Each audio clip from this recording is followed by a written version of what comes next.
Trump लगाएंगे 500% का tariff. Proposes a massive 500% tariff on countries importing Russian oil or trading with Russia. इस video में हम बात करने वाले हैं क्या इसके बाद स्टॉक मार्केट क्रैश हो जाएगी या फिर क्या होगा। इस वीडियो को हमने डिवाइड किया है 5 पार्ट में, जहां पर हम डिटेल से समझेंगे कि आने वाले वीक्स में मार्केट कहां मूव कर सकती है या फिर स्टॉक मार्केट क्रैश हो सकती है।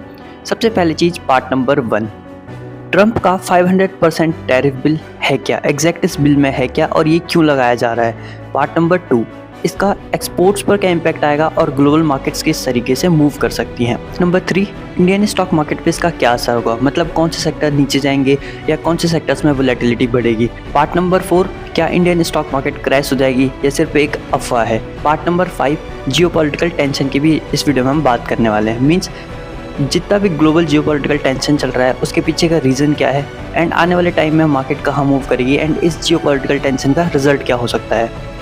लेट्स स्टार्ट करते हैं इस वीडियो को। एंड अगर आपको ये वीडियो अच्छी लगे तो इस वीडियो को लाइक करना एंड अगर आपको ये कंटेंट पसंद आता है तो इस चैनल को सब्सक्राइब करना। लेट्स बढ़ते हैं पार्ट नंबर 1 की ओर। ट्रंप का 500% टैरिफ बिल है क्या। इस बिल को समझाने से पहले सबसे पहले मैं आपको टैरिफ को समझाता हूँ, एग्जैक्ट टैरिफ होता क्या है। फॉर एग्जांपल यहाँ पे मैंने एक पेन रखी हुई है जिसकी कॉस्ट प्राइस है 10 रुपये, आप देख सकते हो। ठीक, तो इसकी जो इंडिया में इसकी कॉस्ट है 10 रुपये, अगर आप इसको यूएसए में एक्सपोर्ट करते हो तो वहाँ पर भी इसकी कॉस्ट शायद 12 से 13 रुपये हो सकती है। ठीक, ये तो था नॉर्मल एग्जाम्पल। अब हम बात करते हैं टैरिफ के बाद आखिर होगा क्या। फॉर एग्जाम्पल ये पेन है 10 रुपये की, अब इस पे अगर 500% टैरिफ लग जाता है तो इसकी कीमत जो हो जाएगी वो जाएगी इसकी 5 गुना। मीन्स ये पेन अब हमें 50 रुपये की मिलेगी। तो एक जनरल ह्यूमन टेंडेंसी होती है कि जो चीज़ हमें सस्ती मिलती है हम उसको बाय आउट करने की कोशिश करते हैं। ठीक, जब कोई बंदा यूएसए में है एग्जाम्पल के लिए, ठीक, वो मार्केट जाता है, वो पेन देखेगा, उसे 2 पेन दिखेंगे, सेम क्वालिटी, नथिंग चेंज, कोई भी मतलब बड़ा चेंज नहीं है, सिर्फ चेंज प्राइस में है। एक पेन का प्राइस उसे मिल रहा है 50 रुपये और एक पेन का प्राइस उसे मिल रहा है 10 रुपये। तो एक नॉर्मल सी बात है कि वो किसी को खरीदेगा, वो उसे खरीदेगा जो उसे 10 रुपये में मिल रही है। इससे डायरेक्ट इम्पैक्ट होगा हमारी इकोनॉमी को, क्योंकि यहाँ का जो एक्सपोर्ट होता है वो कम हो जाएगा क्योंकि सामान कम बिकेगा। इस वजह से इसका डायरेक्ट इम्पैक्ट हमारी इकोनॉमी पे होना शुरू हो जाएगा।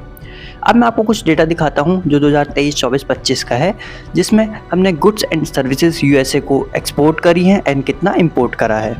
2023 में हमने एक्सपोर्ट करे $80 बिलियन के गुड्स एंड सर्विसेज, उसके अगेंस्ट हमने इंपोर्ट करे सिर्फ और सिर्फ $40 बिलियन के goods and services. Next year 2024 की बात करें तो 2024 में हमने एक्सपोर्ट करा लगभग $86 बिलियन के समथिंग एंड हमने इंपोर्ट करा $45 बिलियन के समथिंग। एंड प्रीवियस ईयर 2025 में हमने फिर से एक्सपोर्ट करे लगभग $86 बिलियन के गुड्स एंड सर्विसेज, इसके अगेंस्ट हमने इंपोर्ट करा $46 बिलियन के गुड्स एंड सर्विसेज। तो इस इंपोर्ट एंड एक्सपोर्ट डेटा से आपको क्लियरली दिख रहा होगा कि हम यूएसए को एक्सपोर्ट ज़्यादा करते हैं एज़ कम्पेयर टू हम उनसे इंपोर्ट कम करते हैं।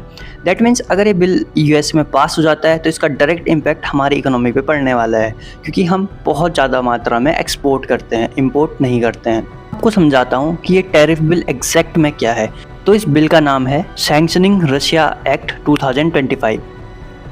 इस बिल के अंदर लिखा गया है to impose sanctions and other measures with respect to the Russia Federation if the government of the Russia Federation refuse to negotiate a peace agreement with Ukraine, violates any such agreement or initiate any military invasion of Ukraine and for other purpose। वैसे तो इस bill में बहुत सारे sections हैं, लेकिन इसमें से मेन 3 सेक्शंस हमारे लिए यूज़फुल हैं जो कि आपको समझना बहुत ज़रूरी है। Section number 5, section number 9 and section number 15। इस बिल के सेक्शन नंबर 5 में कहीं ना कहीं रशिया के ऑफिशियल्स को टारगेट किया गया है। इसमें president of Russia, prime minister of Russia and बहुत सारे ऐसे गवर्नमेंट ऑफिशियल्स हैं जिनके बारे में कहा गया कि उनको यूएसए वीज़ा नहीं देगा एंड कोई भी ऐसी इन्वेस्टमेंट नहीं करेगा जिसके थ्रू डायरेक्टली और इनडायरेक्टली रशिया को कोई भी प्रॉफिट या फ़ायदा हो। सेक्शन नंबर 9, इसके सेक्शन नंबर 9 में क्लियरली लिखा गया है कि जो भी रशियन कंपनीज यूएसए में लिस्टेड हैं उन्हें डीलिस्ट कर दिया जाएगा स्टॉक मार्केट से। इसका most important and controversial part वो है सेक्शन नंबर 15, जिसके अंदर यूएसए ने ये कंप्लीट लिखा हुआ है कि अगर कोई भी कंपनी रशियन ऑयल या फिर क्रूड खरीदता है तो उसके ऊपर कम से कम 500% का टैरिफ इम्पोज करा जाएगा यूएसए की ओर से। तो ये तो था यूएसए का सैंक्शनिंग रशिया एक्ट 2025। ये अभी पूरी तरीके से लागू नहीं हुआ है, ये जस्ट एक प्रपोज्ड बिल है। लेकिन इसको पूरी तरीके से लागू होने के लिए यूएसए के upper house and lower house से पास होना होगा, उसके बाद जाकर के ये एक प्रॉपर बिल बन जाएगा। तो अब हम बात करेंगे इसका ग्लोबल मार्केट पे क्या असर होगा। इसका सबसे ज़्यादा इम्पैक्ट चाइना, इंडिया और ब्राज़ील पर होगा, क्योंकि चाइना रशियन ऑयल का सबसे बड़ा एक्सपोर्टर है। उसके बाद दूसरे नंबर पर इंडिया एंड तीसरे नंबर पर ब्राज़ील और छोटी मोटी कंट्रियां हैं जो रशिया से सीधे क्रूड ऑयल खरीदती रहती हैं। लेट एक एक करके समझते हैं रशिया, चाइना एंड इंडिया पर इसका क्या असर होने वाला है। सबसे पहले बात करते हैं रशिया के RTSI की, जिसका पूरा नाम है रशिया ट्रेडिंग सिस्टम इंडेक्स। जैसा कि आप देख सकते हो चार्ट पे, 2008 में रशिया के स्टॉक मार्केट ने टॉप बनाया था। 2009 में फिर फाइनेंशियल क्राइसिस आ गए, जिसकी वजह से सारी ग्लोबल मार्केट्स नीचे आ गई थी। तब से लेकर के आज तक रशिया ने अपना ऑल टाइम हाई टच नहीं किया है। फिर 2020 में कोविड आ गया एंड देन 2021 में रशिया यूक्रेन का वॉर स्टार्ट हुआ, जिसके बाद रशिया पर सैंक्शन लगने लग गए और इसका बुरे से बुरा असर आप इनकी इकोनॉमी पर देख सकते हो। अब बात करते हैं चाइना की। चाइना जो एक्सपोर्ट करता है वो लगभग करता है $460 बिलियन का, एंड वहीं पर इंपोर्ट करता है $200 बिलियन का। दैट मीन्स यहाँ पर भी कहीं ना कहीं ट्रेड डेफिसिट है $260 बिलियन का। इसका मतलब है अगर ये बिल पास होता है तो दैट मीन्स इसका इम्पैक्ट चाइना पर भी बहुत गहरा होने वाला है। लेकिन कहीं ना कहीं यूएस और चाइना दोनों ही सुपर पावर बनने की होड़ में आगे लगे हुए हैं। अब बात करते हैं इसका डायरेक्ट इम्पैक्ट इंडिया पर क्या होने वाला है। इससे पहले भी मैंने आपको डेटा के साथ बताया है कि इंडिया एक्सपोर्ट बहुत ज़्यादा करता है as compare to import. That means India की जो ग्रोइंग एंड डेवलपिंग इकोनॉमी है, इस पर काफ़ी गहरा असर देखने को मिलेगा। बहुत सारे सेक्टर्स होंगे जिनमें इकोनॉमी स्लो डाउन आ सकता है, जिसकी बात हम आगे आने वाले पार्ट में करें। सो जैसे ये न्यूज़ मार्केट में आउट होती है, निफ्टी एंड सेंसेक्स दोनों अपने ऑल टाइम हाई से लगभग 3% नीचे गिर जाते हैं। इसका सबसे ज़्यादा impact oil and gas segment में पड़ा, जहां पर रिलायंस, BPCL, हिंद पेट्रो जैसे स्टॉक एक एक दिन में 5% तक नीचे टूट गए। साथ ही साथ निफ्टी का ऑयल एंड गैस सेगमेंट का पूरा सेक्टर 6% डाउन था। अगर ये बिल पास हो जाता है तो इसका सबसे ज़्यादा impact jewellery business, auto business and textile business पर देखने को मिलेगा। अब बात करते हैं क्या स्टॉक मार्केट सच में क्रैश हो जाएगी या फिर सिर्फ ये एक अफवाह है। देखो, मार्केट क्रैश एक बहुत बड़ी चीज़ होती है। इट्स नॉट अबाउट कि एक ही दिन में सब कुछ खत्म हो जाएगा। अगर ये बिल पास होता भी है तो ऐसा नहीं होगा कि एक ही दिन में पूरी की पूरी मार्केट खत्म हो जाएगी। नहीं, इकोनॉमी स्लो डाउन आएगा एंड धीरे धीरे करके मार्केट नीचे आना स्टार्ट हो जाएंगी। एंड मोस्ट इंपॉर्टेंट चीज़ आपको ये चीज़ समझनी पड़ेगी कि ये जस्ट अभी एक बिल है, ये पूरी तरीके से अभी पास नहीं हुआ है। अब बात करते हैं as a trader and investor आपको क्या करना चाहिए। सबसे पहले बात करते हैं ट्रेडर की। अगर आपने पोजीशंस ले रखी हैं एंड आपने heavily position oil and gas segment में हिंद पेट्रो, BPCL, रिलायंस में ले रखी थी एंड आपका स्टॉप लॉस हो गया है, तो वहाँ से निकल जाओ। क्योंकि अगर आप उसमें इमोशनल ट्रेड करोगे, होल्ड करने की कोशिश करोगे, तो आपको भी नहीं पता कि मार्केट कहाँ जाएगी। हो सकता है यहाँ से और नीचे चले जाए, तो उसमें आपका बहुत बड़ा लॉस होने के चांसेस हैं। सो इस टाइम पे अपनी पोजीशंस हल्की रखो एंड जितना हो सकते हो स्टॉप लॉस हो गया है तो एग्जिट कर लो।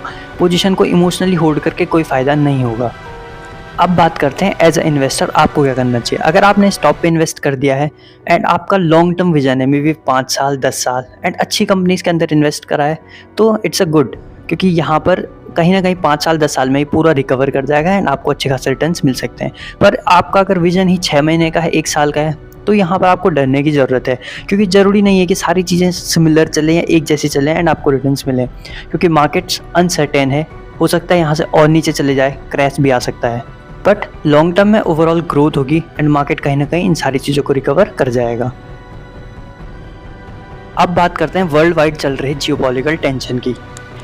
इसमें सबसे पहले है यूएसए और वेनेजुला के बीच हुए ऑपरेशन की, जिसमें यूएसए ने वेनेजुला के राष्ट्रपति को उठा लिया है। इससे अंतर्राष्ट्रीय कानूनों पर भी और संयुक्त राष्ट्र पर भी बहुत बड़े क्वेश्चन मार्क खड़े उठे हैं। दूसरा, रशिया और यूक्रेन का वॉर, जो कि 2021 से चल रहा है एंड ये वॉर अभी तक कंटिन्यू चल ही रहा है। इसका कोई भी अभी ना कुछ साइन हुआ है, ना इसका कुछ अभी क्लैरिटी है, बस ये वॉर चल ही रहा है, खिंच रहा है तब से। एंड थर्ड, जो कि मोस्ट इंपॉर्टेंट है, वो है ईरान और इजराइल का वॉर। मिडिल ईस्ट में भी बहुत टेंशन है यूएसए के सैंक्शंस की वजह से और चीज़ों की वजह से, वहाँ पर भी बहुत सारे जियोपॉलिटिकल टेंशन बना हुआ है। तो अगर आप इनके बारे में डिटेल से जानना चाहते हो तो आप मेरे दूसरे चैनल पर इसको विजिट कर सकते हो। वहाँ पर मैंने इनके बारे में कंप्लीट डिटेल एक्सप्लेनेशन दी हुई है। तो कैसा लगा आपको ये वीडियो? अगर आपको ये वीडियो अच्छा लगा तो इस वीडियो को लाइक ज़रूर से करना एंड अपने कमेंट्स कमेंट बॉक्स में लिख सकते हो।